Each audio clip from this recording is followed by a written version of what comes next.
हाँ भाई, welcome to ji cover. देखिए, आज हम लेकर आए हैं आपके लिए एक बहुत ही बेहतरीन वीडियो जिसका जो टाइटल है वो है उत्तर प्रदेश के महान व्यक्तित्व। ठीक है, क्योंकि उत्तर प्रदेश के एग्ज़ाम अगर आप देने जा रहे हैं तो आप याद रखें कि उत्तर प्रदेश के जितने भी फेमस पर्सनालिटी रहे हैं, यहाँ से आपको 2 से 3 क्वेश्चन तो श्योरिटी देखने को मिल ही जाएंगे। और 2 से 3 का इसका नंबर भी बढ़ सकता है, क्योंकि आजकल तो ये डिमांड में है। और ऐसे ही क्वेश्चन जितने भी एग्ज़ाम आप देख लें वहाँ पर पूछे जा रहे हैं। आपके अभी हालिया जितने भी एग्ज़ाम लगे, चाहे वो यूपी पुलिस के, जेल पुलिस के हों, या फिर आपके फायरमैन के लिए हो, या फिर आपके मंडी परिषद हो, या फिर चकबंदी अधिकारी हो, ठीक है, तो इन सभी एग्ज़ाम के लिए भी ये वीडियो बहुत इंपॉर्टेंट है, क्योंकि यहाँ से क्वेश्चन छोटे पूछे जाते हैं।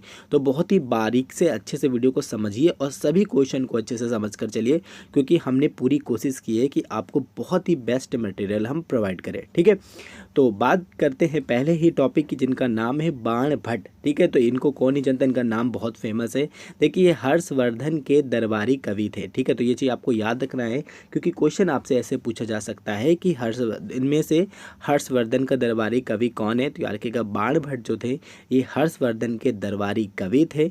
और याद रखिएगा कि हर्षचरित व कादम्बरी इनकी प्रसिद्ध रचनाएं हैं। कौन सी 2 रचनाओं के नाम याद रखिए, एक तो आपका है हर्षचरित और दूसरा है कादम्बरी। ये दोनों इनकी बहुत ही फेमस रचनाएं हैं। और आपको पता होना चाहिए कि कादम्बरी इनका अपूर्ण उपन्यास है। ठीक है, ये क्वेश्चन भी आपसे पूछा जा सकता है कि बाण भट्ट का कौन सा उपन्यास जो है अपूर्ण रह गया था, यानी पूरा ये नहीं कर पाए थे। तो याद रखिए, कादम्बरी जो है इनका अपूर्ण उपन्यास है, जिसे ये पूरा नहीं कर पाए थे। ठीक है, तो इनके पुत्र हैं भूषण भट्ट। ठीक है, इनका नाम भी याद रखिए क्या है, इनके पुत्र हैं भूषण भट्ट। तो कादम्बरी को जो है इन्हीं ने क्या किया था, पूरा किया था। आपसे ऐसे भी क्वेश्चन पूछा जा सकता है कि बाण भट्ट की कादम्बरी को किसने पूरा किया। तो याद रखिएगा, भूषण भट्ट ने किया था, यानी इनके पुत्र थे, इन्होंने इसे पूरा किया था। ठीक है, तो कई क्वेश्चन आपको यहाँ से देखने को मिलते हैं, तो अच्छे से इसको याद रखिएगा। ठीक है,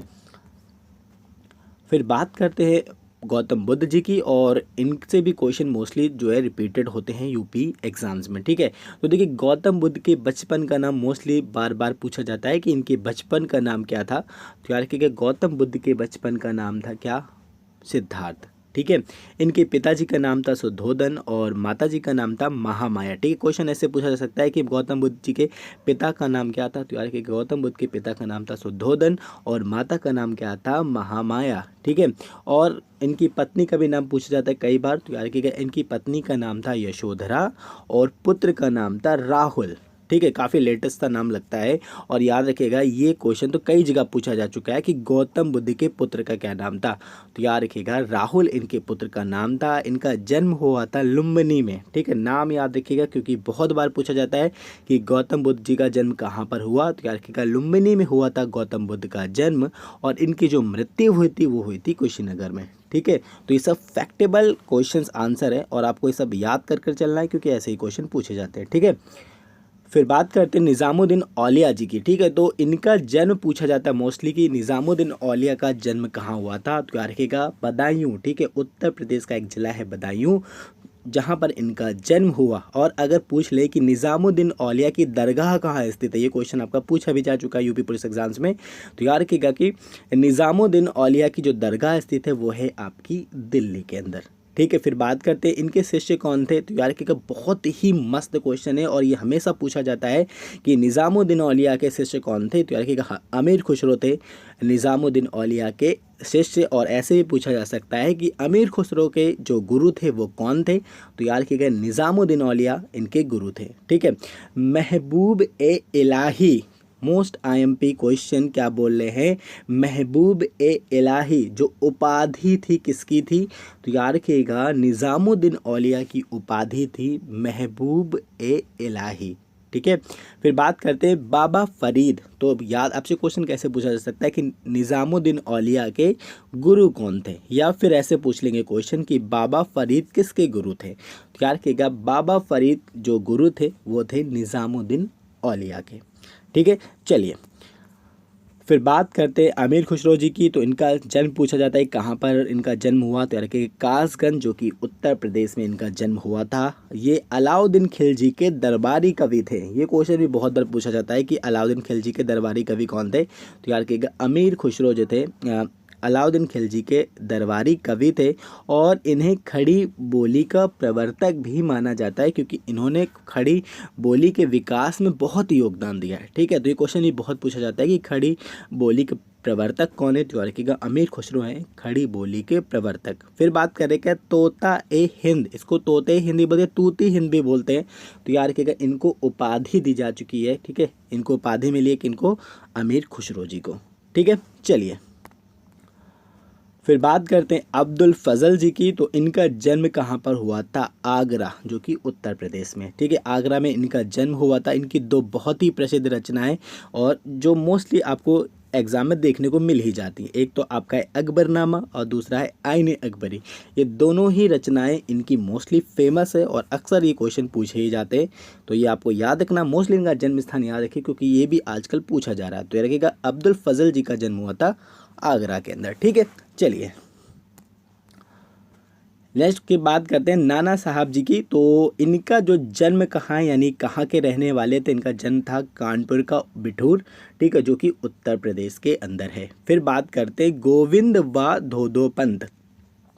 तो देखिए इन दोनों क्वेश्चन को मैं आपको समझा दूं। नाना साहब के बचपन का नाम क्या था, गोविंद था। ठीक है, क्या नाना साहब के बचपन का नाम क्या था, गोविंद था। आपसे क्वेश्चन ऐसे पूछा जाएगा कि नाना साहब के बचपन का नाम क्या था, तो यार कि नाना साहब के बचपन का नाम था गोविंद, लेकिन घर वाले इन्हें प्यार से क्या बोलते थे, धोदो पंत। ठीक है, तो ये दोनों क्वेश्चन में टाइप्स हैं, आपको पूछे जा सकते हैं। ठीक है, और क्या है, कानपुर से अंग्रेजों के खिलाफ जो इन्होंने ही नेतृत्व किया था, क्वेश्चन मोस्टली पूछा जाता है कि किसने अंग्रेजों के खिलाफ कानपुर से नेतृत्व किया था, तो याद रखिएगा नाना साहब जी ने ही कानपुर से नेतृत्व किया था।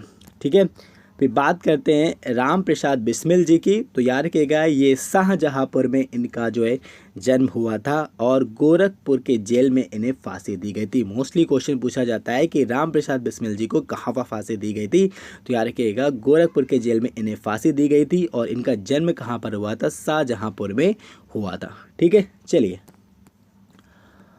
अब बात करते हैं महारानी लक्ष्मीबाई जी की। तो इनका जो जन्म हुआ है वो कहाँ पर है, तो याद रखिएगा वाराणसी। लगभग लोग गलत करके आते हैं, अगर ऑप्शंस में झांसी हो तो वही लगा कर आते हैं, लेकिन नहीं, इनका जन्म कहाँ पर हुआ था, वाराणसी के अंदर हुआ था। और इनके बचपन का नाम बहुत पूछा जाता है, तो याद रखिएगा कि महारानी लक्ष्मीबाई के बचपन का नाम क्या था, मणिकर्णिका। ठीक है, मणिकर्णिका इनके बचपन का नाम था। और छबीली, ठीक है, ये भी बहुत बार पूछा, छबीली या फिर मनु। ठीक है, ये दोनों नाम से पुकारते थे इनके पिता इनको। ठीक है, ऐसे भी क्वेश्चन पूछे जाते हैं कि महारानी लक्ष्मीबाई के पिता उन्हें बचपन में किस नाम से पुकारते थे, या तो फिर वहाँ पर ऑप्शंस होगा छबीली या फिर होगा मनु या फिर छबीली मनु, दोनों ही होगा। तो ये दोनों ही ऑप्शन सही होंगे क्योंकि इन दोनों ही नाम से इन्हें पुकारा जाता था। ठीक है, इनका जितना भी पालन पोषण हुआ यानी इनका जितना भी जो बचपन बीता है वो बिठूर यानी कानपुर के अंदर इनका बीता है। ठीक है, और इनके पति जो थे वो कौन थे, राजा गंगाधर थे। और इनकी समाधि पूछी जाती है मोस्टली कहाँ पर है, तो याद रखिएगा इनकी समाधि जो है आपकी ग्वालियर में है। ठीक है, चलिए अब बात करते हैं मदन मोहन मालवीय जी की। तो इनका जन्म स्थान पूछा जाता है कहाँ पर के इनका जन्म हुआ था, तो याद रखिएगा इनका जन्म प्रयागराज में हुआ था उत्तर प्रदेश के अंदर। ठीक है, और इनका उपनाम भी पूछा जाता है कि मदन मोहन मालवीय जी का उपनाम क्या है, तो याद रखिएगा मकरंद इनका उपनाम था। और इन्होंने किस विश्वविद्यालय की स्थापना की है, यानी किस विश्वविद्यालय के ये संस्थापक थे, इसका श्रेय जाता है इनको, काशी विश्वविद्यालय के संस्थापक थे। ये क्वेश्चन तो बहुत ही बार रिपीट करता है। ठीक है, चलिए अब बात करते हैं महादेवी वर्मा जी की। तो याद रखिएगा जन्म इनका हुआ था फर्रुखाबाद में और ये उत्तर प्रदेश का एक बहुत ही फेमस जिला है। ठीक है, एक क्वेश्चन याद रखिएगा कि महादेवी वर्मा का एक ऐसा मतलब होता नहीं, यूपी के एग्जाम्स आपको ये देखने को मिल ही जाएंगे, चाहे वो हिंदी की राइटिंग में हो या फिर इनका जनरल जीके के पार्ट में हो, ये आपको कहीं ना कहीं मिल ही जाएंगे। तो इनको ज़रा आप अच्छे से पढ़ लीजिए। महादेवी वर्मा जी का जो जन्म हुआ था वो कहाँ हुआ था, फर्रुखाबाद उत्तर प्रदेश के अंदर। और इनकी मृत्यु हुई थी प्रयागराज, वो भी उत्तर प्रदेश के अंदर ही। ठीक है, और यामा के लिए इन्हें ज्ञानपीठ पुरस्कार मिला था। और याद रखिएगा ये हिंदी की पहली कवित्री थी जिन्हें ज्ञानपीठ पुरस्कार से सम्मानित किया गया था। और ये छायावाद की आधार स्तंभों में से भी एक है।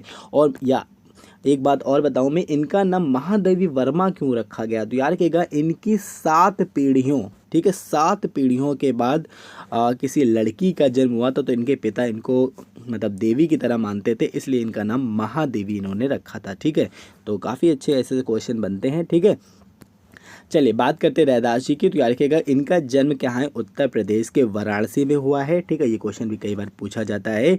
ये इनके जो गुरु थे कौन थे, तो याद रखिएगा रामानंदाचार्य जो थे रैदास जी के गुरु थे।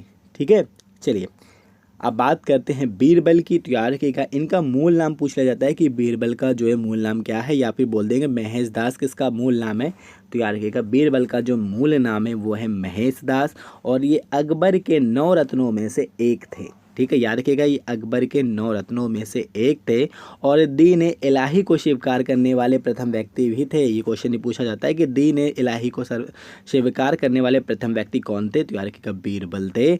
और उपाधि जो इनको दी गई है वो क्या है, कविराज। तो ऐसे क्वेश्चन पूछा जा सकता है कि कविराज की उपाधि किसे प्राप्त है, तो याद रखिएगा बीरबल को कविराज की उपाधि प्राप्त है।